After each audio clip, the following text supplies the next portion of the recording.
Assalamualaikum warahmatullahi wabarakatuh. Halo teman-teman, kita sekarang sudah sampai pertemuan ke-12 dalam praktikum teori mikroekonomi 1. Kita langsung saja ya. Pertemuan 12 untuk praktikum teori mikroekonomi 1 mengenai topik aplikasi analisis persaingan. Ini review dulu ya. Beberapa PPT di awal ini saya ambil dari PPT kuliah mengenai reviewnya. Jadi ini mengenai efisiensi ekonomi terkait dengan surplus konsumen sama surplus produsen. Area surplus konsumen dan surplus produsen itu dapat dimaksimumkan pada saat keseimbangan di pasar persaingan sempurna. Gitu ya. Surplus konsumen tambah surplus produsen bisa kita sebut juga dengan surplus ekonomi. Ini kalau mau saya gambarkan, ini adalah SK yang bagian atas yang berkaitan dengan kurva permintaan, berdekatan dengan kurva permintaan maksudnya.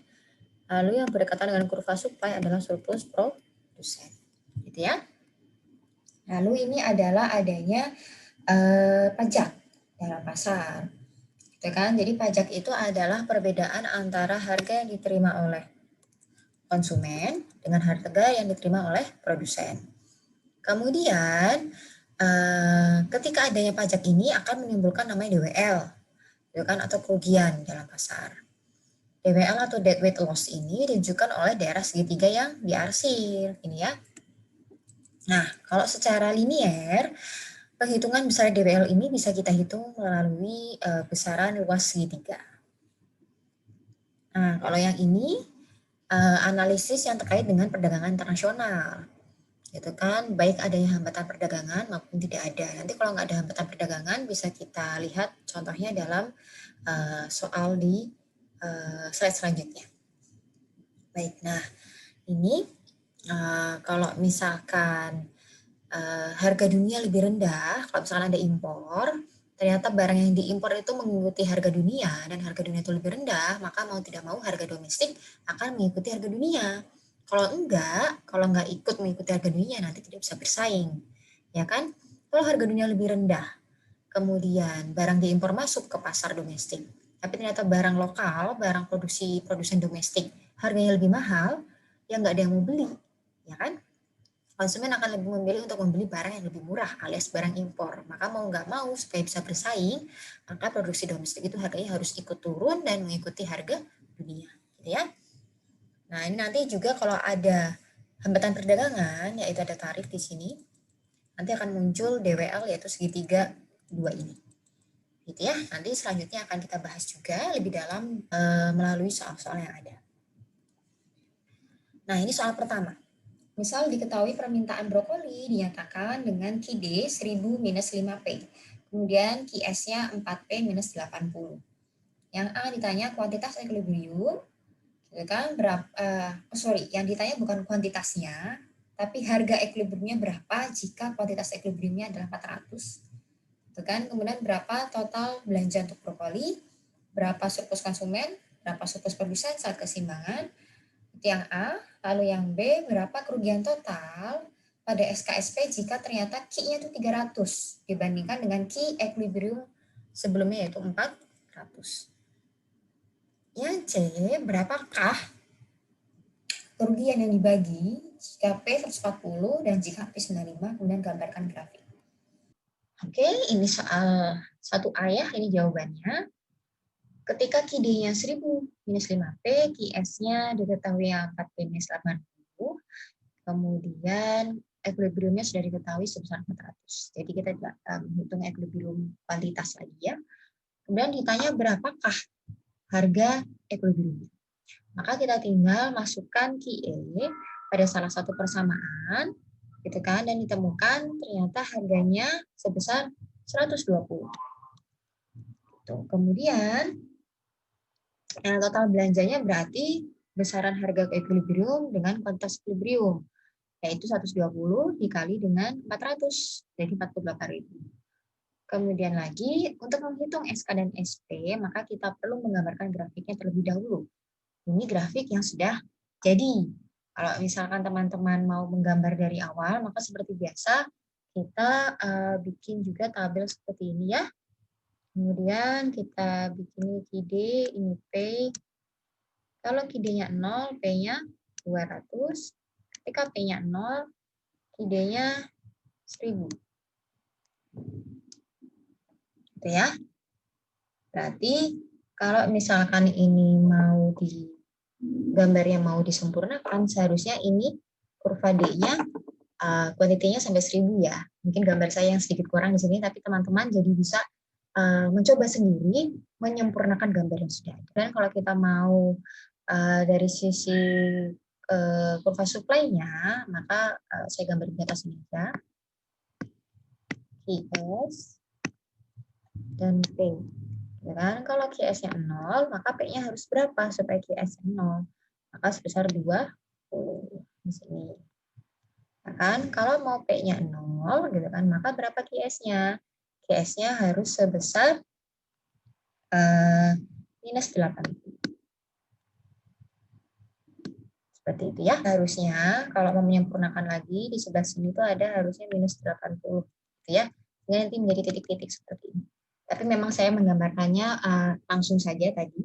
Jadi teman-teman kalau ingin mencoba bisa menggambarkan sendiri dengan lebih sempurna lagi. Nah, dengan menggunakan gambar yang ini, kita juga bisa menghitung SK dan SP-nya. SK-nya adalah segitiga bagian atas, yaitu yang di bawah kurva demand dan di atas harga keseimbangan. SP-nya adalah yang di bawah harga keseimbangan dan di atas kurva supply. Maka SK adalah luas segitiga, setengah kali alas kali tinggi, setengah dikali 400 kali tingginya 200 kurangi 120, yaitu 16.000. SP-nya adalah dengan rumus yang sama, setengah kali alas kali tinggi, di mana alasnya juga 400, tingginya adalah dari 120 dikurangi 20. Maka hasilnya 20. Gitu ya. Kemudian berapakah kerugian total pada SK dan SP jika ternyata Q-nya itu bukan Q keseimbangan. Q keseimbangan dengan 400 ya. Tapi ternyata ketika Q-nya itu 300, lebih kecil dari Q keseimbangan. Nah, ketika Q 300, maka ini kita bisa hitung P-nya. Ketika Q 300, P dari sisi demand itu 140. Kalian tinggal masukkan saja angkanya dan ketemu P-nya itu 40. Itu kan, Q-nya 300, ketemu P-nya 140. Kemudian dari sisi supply atau dari sisi produsen, ketika Q-nya 300, itu harga jualnya adalah di 95.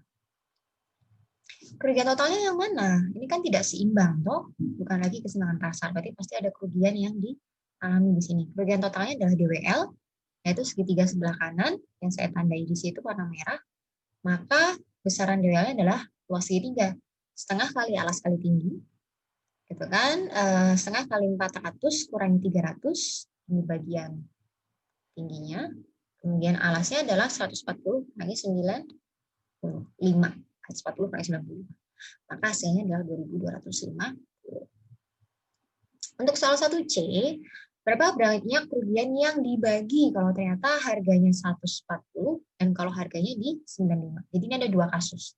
Ketika harga 140 dan ketika harga 95. Nah, apa sih maksudnya kerugian yang dibagi? Kerugian yang dibagi itu maksudnya adalah perbandingan SK dan SP pada kondisi saat ini dengan kondisi dibandingkan dengan kondisi di keseimbangan, gitu ya. Nah, kondisi saat ini yang pertama adalah saat harganya 140. Kita bisa hitung SK yang kedua saat kondisinya P 140, maka adalah luas segitiga. Yang mana? Harga 140 di sini kan? Nah, berarti SK-nya adalah yang bagian atas segitiganya. Setengah kali 60 kali 300 itu adalah 9.000. Kemudian SP-nya adalah trapesium yang bagian bawah di bawah harga saat ini, yaitu di bawah 140. Batasnya di harga 140. Maka luas trapesium setengah dikali penjumlahan garis sejajar dikali tingginya, yaitu sebesar 24.750. Ya. Kalau mau dibandingkan dengan kondisi sebelumnya, maka kita cari deltanya. SK2 kurangi SK1. SK2-nya tadi 9.000, SK1-nya sudah dihitung kan di awal 16.000, maka ketemunya minus 7.000. Maka ada pengurangan SK dari kondisi keseimbangan. Kondisi keseimbangan saat harga 120 kan. Ternyata saat harganya 140, konsumen merasa lebih rugi. SK-nya mengecil. mengecil sebesar 7.000, makanya tandanya minus. Lalu, surplus produsennya bagaimana? Surplus produsennya kita lihat juga deltanya, SP2 kurangi SP1, yaitu 24.750 kurangi 20.000 plus 4.750. Maka sebenarnya dalam hal ini kalau harganya naik, produsen mengalami keuntungan. Itu kan walaupun tetap ada DWM, artinya tetap produsen tetap merasa ada sedikit kerugian, tapi sebenarnya surplus produsennya meningkat. Gitu ya. Nah, 1C kondisi kedua adalah saat P-nya 95.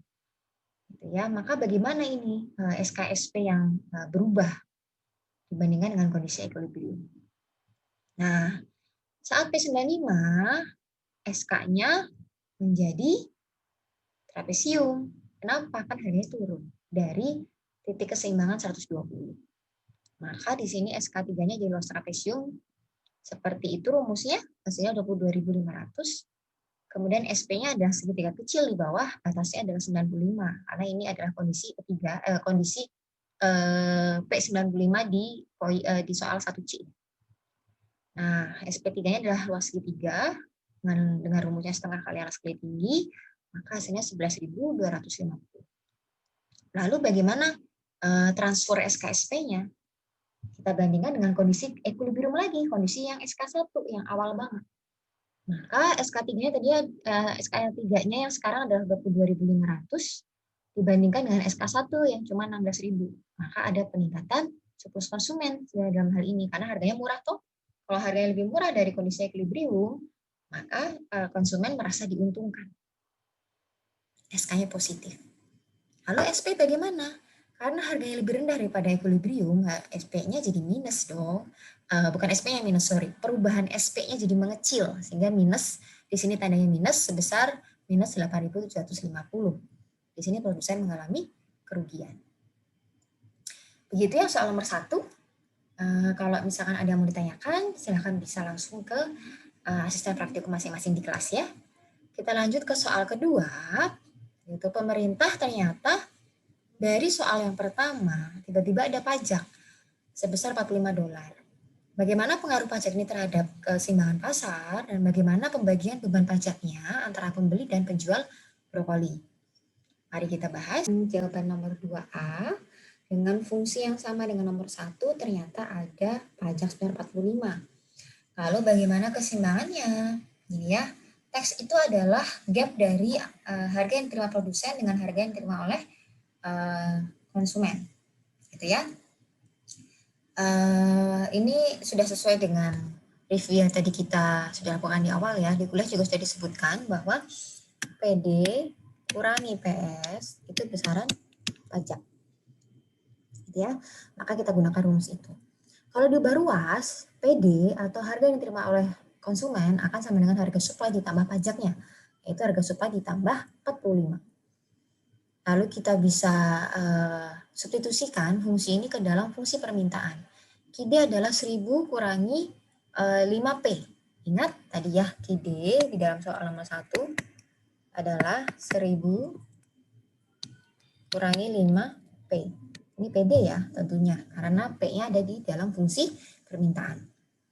Lalu kita ubah fungsi PD menjadi PS plus 45, maka QD menjadi 1000 kurangi 5PS kurangi 225. Saat keseimbangan itu QD sama dengan QS. Lalu kita langsung saja ubah fungsinya, QD menjadi 1000 kurangi 5PS kurangi 225. QS-nya adalah 4PS kurangi 80. Ubah ruas, kanan kiri, bagian yang ada variabelnya saya taruh sebelah kanan, variabel PS ya. Kemudian bagian yang isinya hanya konstanta angka, saya taruh sebelah kiri. Maka ketemu PS-nya adalah sebesar 95. Bagaimana PD-nya? PD-nya berarti 95 ditambah 45, yaitu sebesar 140. QS dalam hal ini PS-nya kita gunakan 95, ketemu QS-nya 300, QD-nya juga ketemu 300 dengan menggunakan rumus PS juga yang tadi kita temukan di awal di sini. Maka 300 ini adalah Q keseimbangannya. Tapi harganya berbeda antara harga yang diterima oleh produsen dan harga yang diterima oleh konsumen. Karena di tengah-tengahnya, misalkan gap-nya itu ada pajak yang harus dibayarkan. Lalu 2B, bagaimana sih pembagian beban pajaknya? Berapa yang dikenakan ke konsumen, berapa yang dikenakan ke produsen? Kita bisa hitung, ini kurva yang sama dengan soal nomor 1. Ketika belum ada pajak, harga keseimbangan di 120, kuantitas keseimbangan ada di 400. Lalu ternyata teksnya 45, di mana nanti yang diterima oleh konsumen harganya sebesar 140 kan? Itu kan berarti kita bisa lihat dari kondisi sebelumnya, dari kondisi ketika equilibrium tanpa pajak, gitu kan, ternyata gapnya adalah sebesar 20. Yang diterima ketika dengan pajak tuh konsumen menerima harganya 140. Kalau dibandingkan dengan harga sebelum adanya pajak, yaitu harga di saat keseimbangan sebelum adanya pajak, gapnya ini kan sebesar 20. Nah, ini besaran pajak yang diterima oleh konsumen. Besaran pajak yang dibebankan kepada konsumen. Lalu yang di Ki-nya, Ki 300 ya, Ki keseimbangan ketika ada pajak. Lalu berapa pajak yang ditanggung oleh produsen? Sisanya. Kan pajaknya totalnya 45 per gantang ya tadi ya, per gantang brokoli. Maka $20 per gantang brokoli itu dibebankan kepada konsumen, sisanya dibebankan kepada produsen, yaitu sebesar 45 kurangi 20, $25 per gantang brokoli dibebankan kepada produsen. Maka kalau misalkan kita mau lihat, pajak yang ditanggung oleh produsen itu sebesar 25. Maka sebenarnya berapa sih harga jual yang diterima oleh produsen kalau misalkan dia terkena pajak seperti ini? Berarti kalau kita mau hitung berapa sebenarnya apa itu namanya harga jual produsen, itu adalah sebesar keseimbangan yang sebelum pajak 120 dikurangi beban pajaknya yang diterima oleh produsen. Ini sebesar 95. Nah, seperti ini. Gitu ya. Jadi produsen walaupun gitu kan di harga di dalam pasal 140 ketika ada pajak bukan berarti produsen mendapatkan keuntungan di situ. Gitu. Kenapa enggak? Ya karena itu ada pajak yang harus dibayarkan. Dengan harga yang tinggi itu sebagian digunakan untuk membayar pajak. Yang $20 itu dibebankan kepada konsumen, yang $25 lagi yang ini itu dibebankan kepada produsen. Jadi sebenarnya harga jual bersihnya itu cuma $95 per gantang brokoli. Yang $25-nya per gantang brokoli, harga $25 per gantang brokoli tadi itu adalah nanti diserahkan kepada pemerintah sebagai pembayaran pajak. Gitu ya. Nah, ini DWL-nya. Jadi kalau ada pajak, ada DWL, segitiga sebelah kanan. Jadi kalau misalkan teman-teman ingat ketika kuliah atau tadi di review di slide awal juga sudah digambarkan bahwa ada DWL ketika ada pengenaan pajak. Begitu ya. Sekarang kita bisa lanjut ke soal nomor 3. Nah, ini sudah beda lagi soalnya. Tadi nomor 1 dan nomor 2 mereka terkait. Sekarang soal nomor 3 berbeda dan ini berkaitan dengan perdagangan sesuai dengan yang sudah diajarkan dalam perkuliahan. Jadi ketahui ini komoditasnya adalah radio portable. Ya kan? Fungsi permintaannya adalah 5.000 kurangi 100P, fungsi penawarannya adalah 150P. Yang ditanya, berapa sih titik equilibrium P dan Q-nya? Yang kedua, misalkan ada radio portable yang bisa diimpor dengan harga pasar dunia $10. Maka apa yang terjadi dengan equilibrium, berapa yang diimpor, berapa yang domestik yang diproduksi, bisa dianalisis. Itu kan yang C, kalau ternyata ada hambatan perdagangan berupa tarif sebesar $5, lalu bagaimana yang terjadi di pasar? Berapakah suplainya nanti domestik, suplai domestik ya? Berapakah nanti suplai domestiknya? Berapakah nanti permintaan domestik? Berapakah nanti yang diimpor akan berubah? Bagaimana SK yang ditransfer? Bagaimana pendapatan tarif yang diterima oleh pemerintah? Itu juga bisa kita analisis. Mari kita mulai. QD-nya 5.000 kurangi 100P, QS-nya 150P. Berapakah titik equilibrium? Seperti biasa, yaitu saat QD sama dengan QS, 5.000 kurangi 100P sama dengan 150P. Gitu kan? Kita ubah ruas menjadi 5.000 sama dengan 250P, maka P keseimbangannya adalah 20. Q keseimbangan, kita bisa gunakan QD atau QS, terserah, hasilnya akan sama saja. Saya menggunakan QS, maka 150 dikali 20 hasilnya 3.000. Grafik ide QS-nya lalu dapat digambarkan seperti ini. Nah, ini saya sudah langsung menggambarkan ya. Saya tidak lagi menggunakan tabel-tabel untuk menentukan titik-titik pertemuan kurva S dan D dengan garis horizontal vertikalnya. Jadi silakan teman-teman coba gambarkan sendiri dengan cara seperti biasa. Nanti bisa dicocokkan dengan gambar yang sudah ada dalam slide ini. Baik, selanjutnya kita kerjakan yang 3B. Kalau ternyata radio portable itu bisa diimpor juga dan harga di pasar dunianya adalah $10, maka harga impornya $10 dong ya. Maka seperti ini, karena radio impor itu mengikuti harga dunia yang lebih murah daripada harga equilibrium di pasar domestik, harga equilibrium tadi berapa? 20. Ya kan? Dan ternyata harga impornya adalah 10. Yang artinya harga impor lebih murah dong daripada harga domestik. Harga pasar dunia lebih murah daripada harga domestik. Maka harga radio portable nanti di pasar domestik mengikuti harga dunia, yaitu sebesar $10. Jadi ini nanti batasnya ada di sini. Tidak bisa naik ke $20 karena kita mengikuti harga pasar dunia. Nah, ketika P-nya 10, berapakah permintaan domestiknya? Kita gunakan data harga sama dengan 10 dimasukkan ke fungsi permintaan domestik. Ketemunya 4.000, seperti di gambar. Kemudian ketika QS-nya 150 kali P, fungsinya seperti itu kan, QS sama dengan 150 kali P, dan P-nya jadi $10, maka penawaran domestiknya cuma bisa 1.500.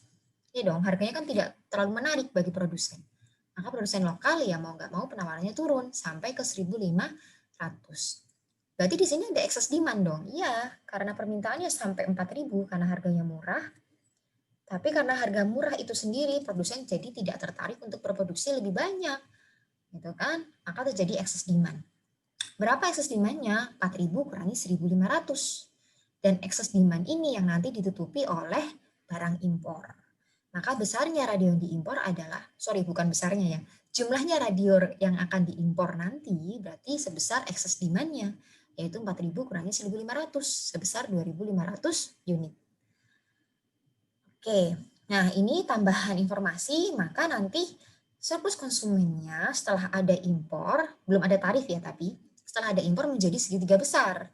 Kenapa? Karena harganya menjadi murah di angka 10, dan konsumen bisa mendapatkan supply dari barang impor sehingga dia bisa mengcover seluruh kesejahteraan untuk konsumen sampai di level ini. Kan konsumen semuanya terpenuhi permintaannya sampai 4.000 dengan gabungan antara produksi domestik dan barang impor. Gitu ya. Nah, sekarang soal 3C.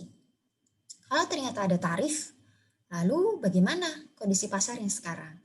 Terus pendapatan tarifnya bagaimana? Saat ada tarif, harga impor itu jadi naik.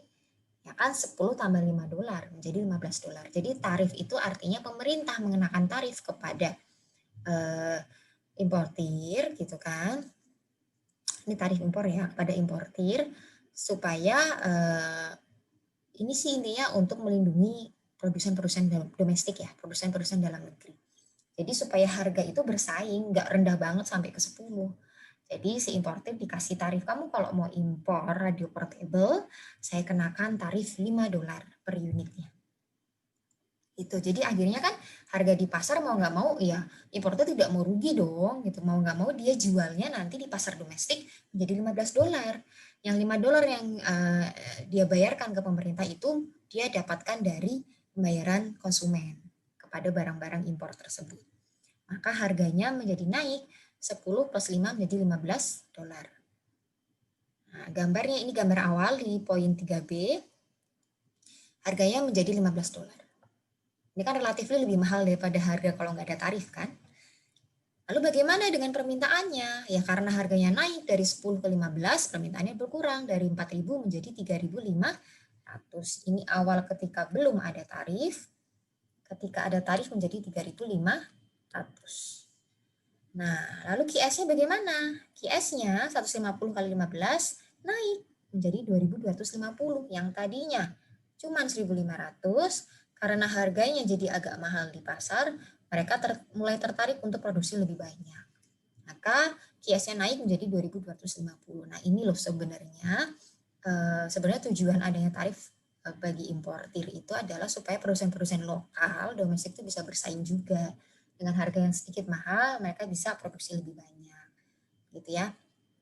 Nah, kalau sudah seperti ini, pendapatan tarifnya berapa? Pendapatan tarif yang diterima oleh pemerintah adalah besar tarifnya, yaitu $5, dikali besaran yang diimpor, ya kan? Gitu. Ini kan tarifnya tarif impor. Nah, besaran yang diimpor berapa? Sebesar excess demand ketika harganya di 15. Excess demand-nya adalah ini. 3.000 kurangi 2.250, yaitu sebesar 1.250. Maka besar pendapatan tarifnya adalah kotak persegi panjang itu yang warna oranye, pendapatan tarif, itu besarannya. Tarifnya yang warna oranye itu, luasannya adalah panjang kali lebar ya, luasan persegi panjang. Panjangnya adalah 1.250, yaitu excess demand-nya tadi, atau besarnya radio yang diimpor, 1.250 dikali dengan besarnya tarif impornya. Tarif impornya adalah sebesar $5 di sini. Sebesar 5, gitu ya. Kemudian berapa sih SK yang ditransfer? Kalian harus tahu dulu SK-nya jadi berapa. Tadi kalau di kurva sebelumnya, sebentar saya kembalikan dulu ya. Nah, kurva sebelumnya SK-nya adalah segitiga besar sampai batasnya di harga 10, ya kan? Maka kalau yang di sini, nah sebentar ya. Maka kalau yang di sini SK-nya tidak lagi di batas 10, tapi SK-nya ada di batas harga 15 karena harga yang baru kan di $15. Nah, nih. SK-nya menjadi segitiga biru, sedikit lebih kecil karena batasnya naik dari yang $10 menjadi $15. Kemudian SK yang ditransfer berarti adalah SK yang ditransfer kepada produsen domestik. Produsen domestik mendapatkan transferan SK dan diubahnya menjadi surplus produsen. Maka ini yang warna hijau ini itu adalah besaran atau luasan daerah untuk surplus konsumen yang ditransfer menjadi milik surplus produsen.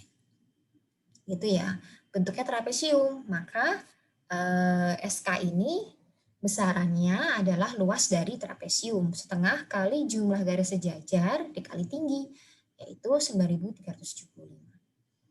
Gitu ya, berarti kan ada bagian ini, bagian trapesium ini yang tidak lagi menjadi SK, ya kan? Kalau yang di awal ketika tidak ada tarif tapi ada impor, SK-nya kan yang segitiga besar sampai batasnya di harga $10. Kalau sekarang ketika ada tarif harganya harganya menjadi di $15, maka SK-nya juga batasnya di $15 ini. Karena itu yang mereka bayar di pasaran. Lalu bagian yang tidak menjadi SK ini sebagian menjadi pendapatan tarif pemerintah, sebagian menjadi SK yang ditransfer, dan dua lagi segitiga ini adalah DWL, seperti yang sudah dijelaskan di kuliah. Dua segitiga di bagian tersebut adalah DWL. Maka berapakah kerugian total di pasar ketika ada tarif? Itu besaran DWL-nya, yaitu DWL 1 ditambah DWL 2. Luas segitiga 1 yang berwarna merah, luas segitiga kedua yang berwarna merah juga kita jumlahkan. DWL 1 setengah kali alas kali tinggi, besarannya jadi 1.250. DWL 2 juga setengah kali alas kali tinggi, nanti besarannya menjadi 1.875. Maka total kerugian tarif dalam hal ini adalah 1.250 tambah 1.875 menjadi 3.125. Seperti itu ya teman-teman. Aplikasi perhitungan untuk bab 12 yaitu aplikasi dari persaingan, pasar persaingan. Sepertinya sih sudah sampai di sini untuk penjelasan soal-soal dalam praktikum teori mikroekonomi 1. Yang ingin saya sedikit tanyakan mungkin nih di bagian, sebentar ya, saya kembalikan dulu ke atas. Nah, di bagian 2B ini, kalau saya mau nanya nih, ini kan ada pajak yang ditanggung produsen, ada pajak yang ditanggung konsumen. Berarti nanti penerimaan pajaknya pemerintah berapa ya? Mungkin kalian juga bisa analisis ke arah sana bersama dengan asisten praktikumnya masing-masing. Baik, kita sudah sampai ke akhir penjelasan dari video pembelajaran kali ini, pertemuan ke-12, teori mikroekonomi 1, sesi praktikum. Terima kasih banyak atas perhatiannya. Semoga pembelajaran ini atau semoga video ini memberikan manfaat.